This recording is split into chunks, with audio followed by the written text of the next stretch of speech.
Good morning. Microwave engineering unit 2 microwave semiconductor device में ये तीसरा टाइप का माइक्रोवेव सेमीकंडक्टर डिवाइस है। इससे पहले हम लोग वैरेक्टर डायोड और टनल डायोड के बारे में पढ़ चुके हैं।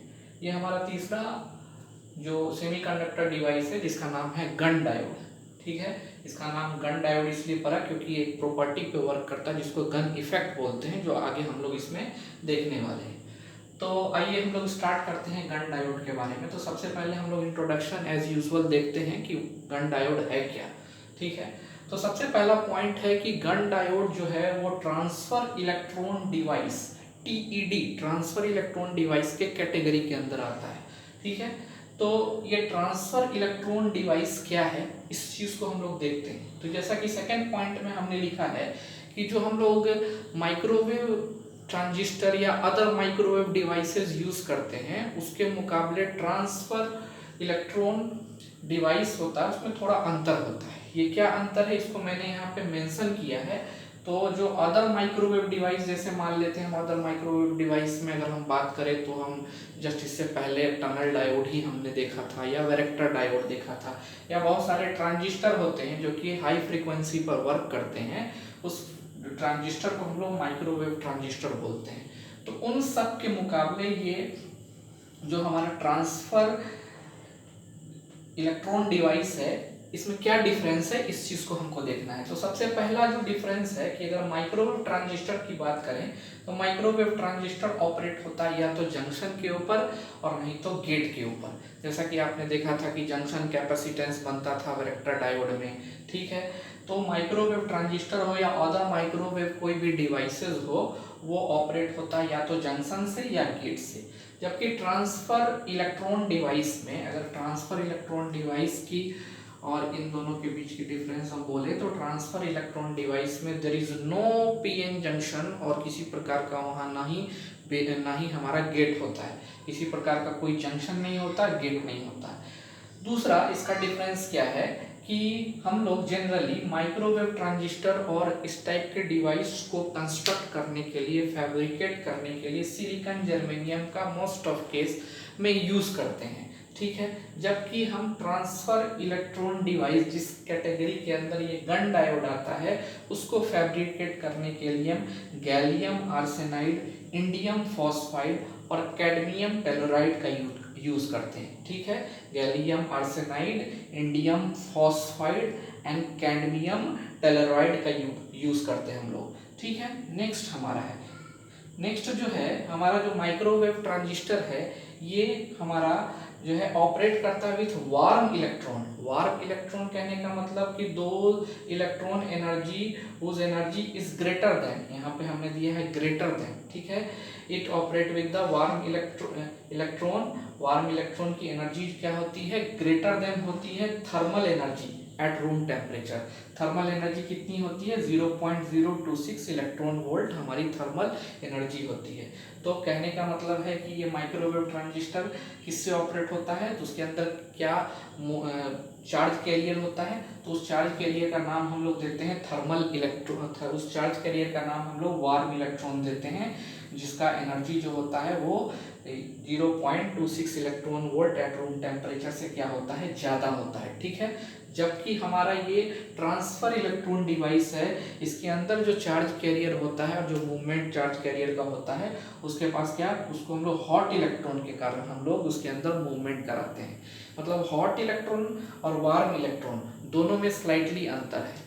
वार्म इलेक्ट्रॉन का मतलब है कि उसका जो भी एनर्जी लेवल होगा, जो भी एनर्जी होगा वो हमारा थर्मल एनर्जी से क्या होगा, ग्रेटर होगा। जबकि हॉट इलेक्ट्रॉन कहने का मतलब हुआ कि उसका जो एनर्जी होगा वो थर्मल एनर्जी से वेरी मच ग्रेटर होगा। एक ग्रेटर, यहाँ एनर्जी क्या होगा इसका, वार्म मतलब ग्रेटर एंड हॉट मतलब वेरी ग्रेटर, मतलब बहुत ज़्यादा होगा। तो ये हमारा डिफरेंस है। क्या डिफरेंस है किसी कन्वेंशनल माइक्रोवेव ट्रांजिस्टर या माइक्रोवेव डिवाइसेस में और ट्रांसफर इलेक्ट्रॉन डिवाइस में। ठीक है, तो ट्रांसफर इलेक्ट्रॉन डिवाइस के कैटेगरी के अंदर में ही हमारा गन डायोड आता है। मतलब हम गन डायोड को ट्रांसफर इलेक्ट्रॉन डिवाइस बोल सकते हैं। ठीक है, तो नेक्स्ट हम लोग इसमें देखते हैं कि गन डायोड के में क्या क्या हमारी थ्योरी यहाँ पे और आगे क्या रहती है, ठीक है। तो इसको आप लोग नोट डाउन करें, ये काफ़ी इंपॉर्टेंट पॉइंट है, ठीक है। इसमें ध्यान रखेंगे कि यहाँ पे हमने ग्रेटर देन लिखा है और इसको आप कंप्लीट कर लेंगे कि ये hot electron whose energy is very much greater than the thermal energy at room temperature, ठीक है। तो इसको आप नोट डाउन करें।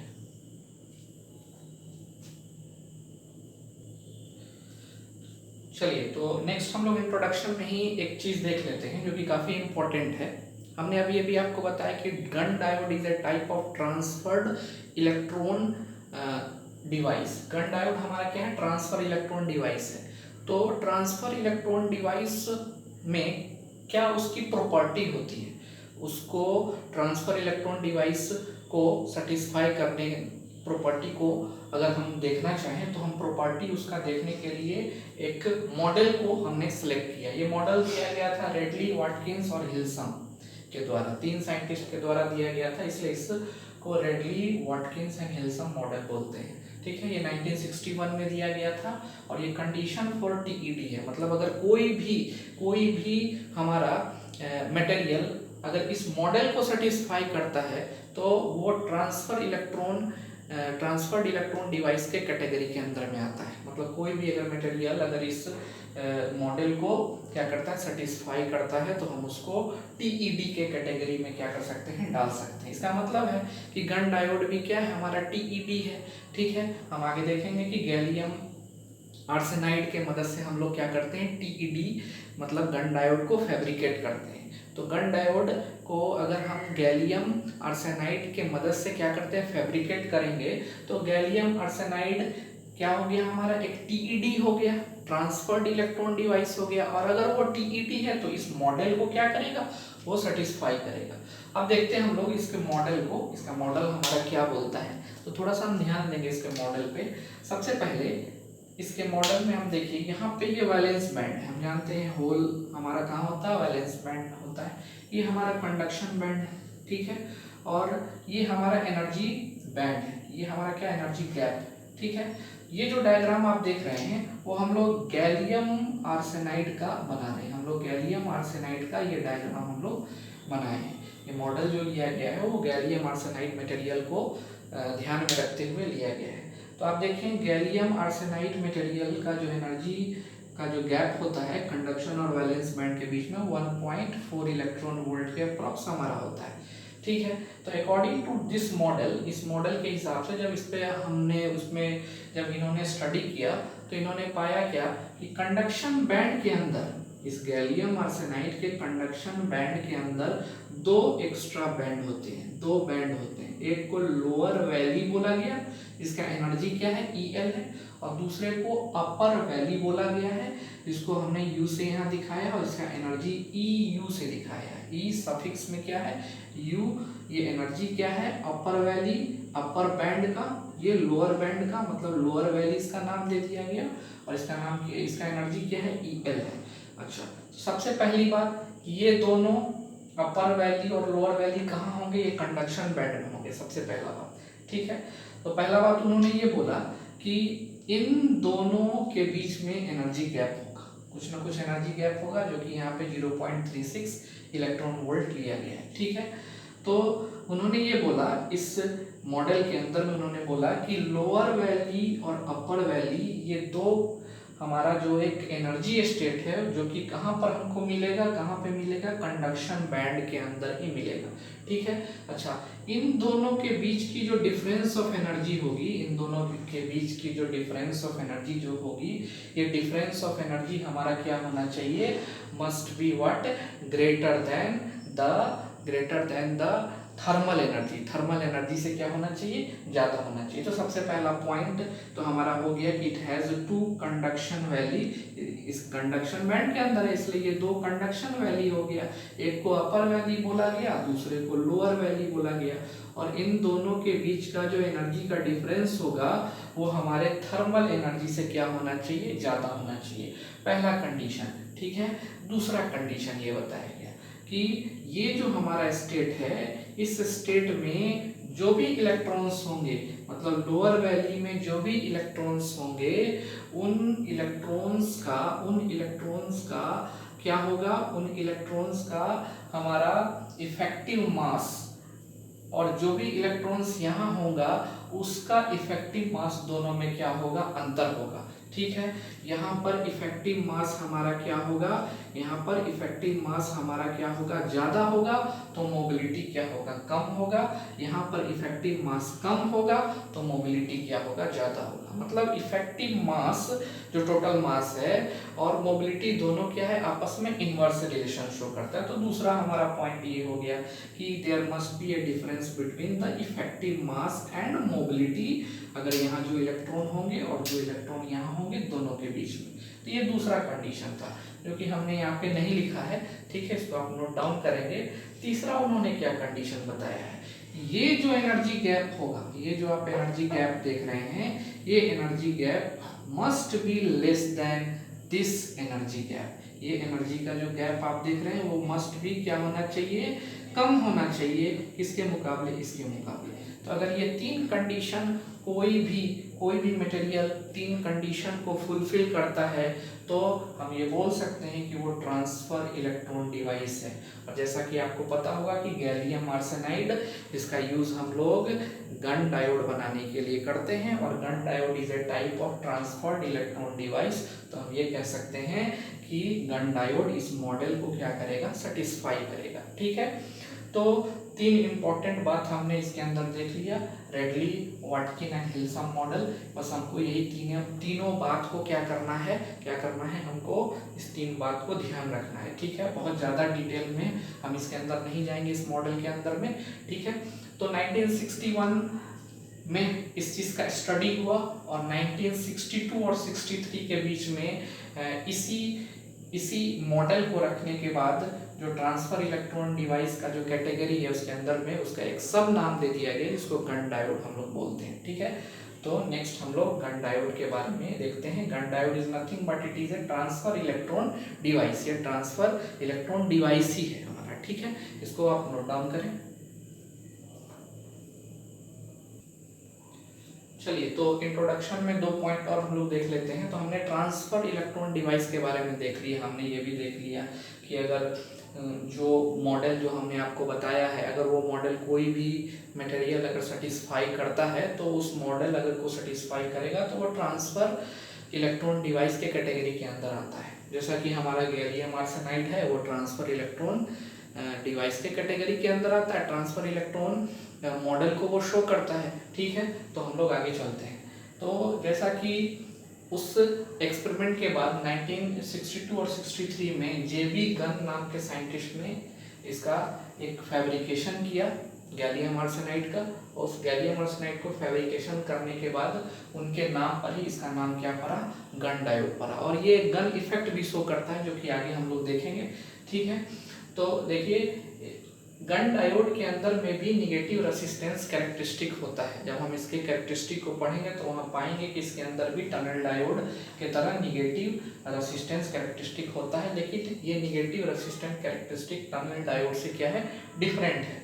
ठीक है, तो ये हमारा टोटल इंट्रोडक्शन था इसका, एक ब्रीफ सा इंट्रोडक्शन हमने दिया। अब हम लोग कंस्ट्रक्शन पे चलते हैं। तो जैसा कि आप देख रहे हैं यहाँ पे एक फैब्रिकेटेड डायग्राम बना हुआ है गन डायोड का। ये हमारा इसका ब्लॉक डायग्राम बना हुआ है और ये हमारा उसका क्या है, सैम्पल है। ठीक है, तो फैब्रिकेटेड डायग्राम में देखिए, अगर आप मार्केट में जाते हैं तो इस प्रकार के एक फैब्रिकेटेड डायग्राम आपको, फैब्रिकेटेड गन डायोड आपको मिलेगा। ठीक है, आप इसको नेट पे भी चेक करके देख सकते हैं गन डायोड कैसा होता है, तो बिल्कुल आपको इसी टाइप का कुछ आपको मिलेगा। ठीक है, तो यहाँ पे एक टॉप कैप लगा हुआ है, मेटालिक कैप, मेटालिक कॉन्टैक्ट होता है। नीचे हमारा एक गोल्ड प्लेट, मतलब गोल्ड की प्लेटिंग होती है यहाँ पे। ठीक है, उसके बाद यहाँ आप देखिए गोल्ड वायर का यूज कर रहे हैं हम। इस गोल्ड वायर के अंदर में हम लोग यहाँ पर ये गैलियम आर्सेनाइड का यूज कर रहे हैं। बाकी जो कवर आप देख रहे हैं ये और ये क्या है, सेरेमिक का कवर हमारा बना हुआ है। ठीक है, तो हम लोग इस तरह से इसके कंस्ट्रक्शन, ये हमारा क्या है, फैब्रिकेटेड डायग्राम है। ठीक है ना, हम इस फैब्रिकेटेड डायग्राम के अलावा हमको अगर ज़्यादा डिटेल में अगर इसको एक्सप्लेन करना है तो हम इस डायग्राम को एक्सप्लेन करते हैं जो इसका ब्लॉक डायग्राम है। तो ब्लॉक डायग्राम में आप देखिए 2 मेटल कॉन्टैक्ट्स हैं। ठीक है। इसमें एक N plus heavily doped N type substrate, ये नॉर्मल डोपिंग का एन टाइप सबस्ट्रेट और heavily doped N type substrate है। और नीचे हमारा क्या लगा हुआ है, हीट सिंक लगा हुआ है, ठीक है, क्योंकि आप जानते हैं कि ये निगेटिव रेसिस्टेंस कैरेक्टरिस्टिक को शो करेगा, और अगर ये निगेटिव रेसिस्टेंस कैरेक्टरिस्टिक को शो करेगा तो ये हीट का क्या करेगा, जनरेशन करेगा, और हीट का जनरेशन करेगा तो हीट सिंक लगाना हमारा ज़रूरी है। अब आप देखिए, जैसा कि हमने आपको बताया है कि ट्रांसफर इलेक्ट्रॉन डिवाइस जो होता है उसमें कोई भी पीएन जंक्शन नहीं होता है। तो आप देखिए इसमें किसी प्रकार का कोई पीएन जंक्शन नहीं है, ये केवल एक ही मटेरियल से मिल करके बना है, एन, ठीक है, एन टाइप सबस्ट्रेट से ही बना है। हाँ, यहाँ दोनों का डोपिंग लेवल अंतर है, यहाँ पर और यहाँ पर जो इसका डोपिंग है वो इसके मुकाबले क्या है, ज़्यादा है, ठीक है। इसलिए हम लोग यहाँ पर क्या कोई पीएन जंक्शन तो नहीं देख रहे हैं यहाँ पे। चलिए अब इसके सैम्पल पे आते हैं। तो जैसा कि ये देखिए सैम्पल आपका है, ये हमने सैम्पल आप यहाँ लिया है। अब यहाँ पे आप क्वेश्चन राइज कर सकते हैं कि सर अगर एनोड को यहाँ लिखे, कैथोड को यहाँ लिखे, तो आप लिख सकते हैं, बिल्कुल लिख सकते हैं यहाँ पे, क्योंकि इस प्रकार का कोई भी इसके अंदर सेपरेशन नहीं है। जैसा कि आप इस डायग्राम में देख रहे हैं, इसमें हम पॉजिटिव निगेटिव का कोई भी एजम्पशन नहीं कर सकते हैं, इसलिए आप यहाँ पर एनोड, यहाँ पे कैथोड ले सकते हैं, यहाँ पर क्या कर सकते हैं, एनोड ले सकते हैं। तो ये इसका कंस्ट्रक्शन हो गया। इसके कंस्ट्रक्शन में आपको अगर लिखना होगा तो आप इसको बेस मान करके इसके कंस्ट्रक्शन में लिखेंगे। डायग्राम तो आप ये भी बनाएंगे, ठीक है। इस डायग्राम के अंदर क्या क्या है, ये top cap, gold wire, ceramic cover, gallium arsenide, ठीक है। यहाँ पे ये जो आप देख रहे हैं गैलियम आर्सेनाइड, और ये है गोल्ड प्लेट, ठीक है, गोल्ड प्लेट। तो आप ये डायग्राम भी बनाएंगे, यहाँ पे नीचे लिख देंगे फैब्रिकेटेड डायग्राम। लेकिन ब्लॉक डायग्राम को आपको बना करके एक्सप्लेन करना है। ब्लॉक डायग्राम में लिखना है कि इसके ब्लॉक के अंदर क्या है, तीन मटेरियल हमारा है, तीन सेम टाइप का मटेरियल है। Out of this three, 2 material N type material is heavily doped and 1 is normal doped, ठीक है। इसके साथ साथ एक हम बेस में इसके एक हीट सिंक देते हैं, क्योंकि ये निगेटिव रेसिस्टेंस ऑफर करेगा, तो ये क्या करेगा, हमारा क्या करेगा, हीट को डिसिपेट करेगा, और अगर ये हीट को डिसिपेट करेगा तो हीट सिंक देना क्या है, जरूरी है। 2 मेटल कांटेक्ट देते हैं ताकि हम इसका क्या करें, एक्सटर्नल कनेक्शन कर सकें, ठीक है ना। और सैम्बल में हम लोग क्या कर सकते हैं, इसके सैम्बल को ये बना के दे सकते हैं, and we can take anode and cathode either side, ठीक है ना। तो ये हमारा इसका कंस्ट्रक्शन हो गया। अब नेक्स्ट हम लोग इसके आगे के टॉपिक में चलते हैं, तब तक आप इसको नोट डाउन करें।